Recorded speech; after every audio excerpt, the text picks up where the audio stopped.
Le scandale provoqué par les aveux de Jérôme Cahuzac continue à occuper la majeure partie des unes de la presse nationale ce jeudi 4 avril. L'affaire Cahuzac tourne à la crise politique, affirme Le Figaro. Après les aveux de l'ex-ministre du Budget, l'exécutif est en pleine tourmente. L'UMP évoque une affaire d'État et concentre ses tirs sur le ministre de l'Économie, Pierre Moscovici.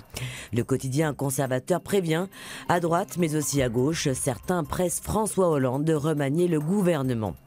Pour les Échos, l'Élysée est bel et bien pris dans la tempête Cahuzac. L'exécutif est bel et bien assiégé. L'opposition intensifie ses attaques et fait feu de tout bois en réclamant un changement profond de politique et une refonte totale de l'équipe gouvernementale, précise le quotidien économique. Le Monde estime pour sa part aussi que la bombe Cahuzac ébranle la présidence et le quotidien du soir va plus loin et voit au cœur de l'affaire les conseils du communicant Stéphane Fuchs. De son côté, Libération se demande ce que savait Hollande. Depuis le 4 décembre, les signaux qui auraient dû alerter le président se sont multipliés. Le président ne pouvait pas tout ignorer.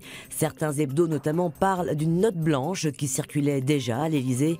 Alors, le chef de l'État a-t-il disposé d'autres éléments que ceux révélés par Mediapart? Aurait-il dû en tirer plutôt les conséquences? S'interroge le quotidien de gauche. Le temps des questions est arrivé, juge également le gratuit 20 minutes. François Hollande l'assure, il n'a su que mardi au moment des aveux de Jérôme Cahuzac que l'ancien ministre avait menti.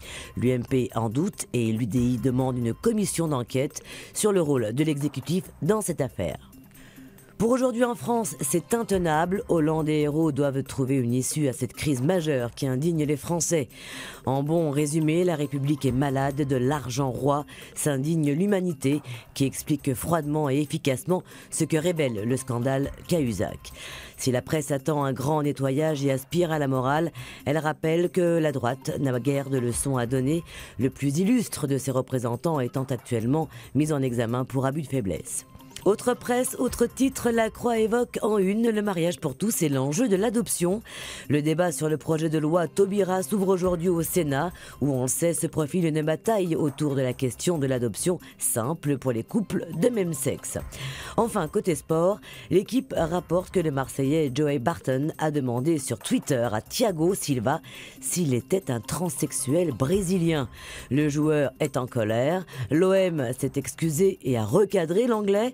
Mais le PSG se réserve le droit de l'attaquer en justice, prévient le quotidien sportif. Allez, on se quitte avec une petite note d'humour. Elle est signée Rançon et elle a le mérite de mettre un peu tout le monde à égalité. Très belle journée, à demain.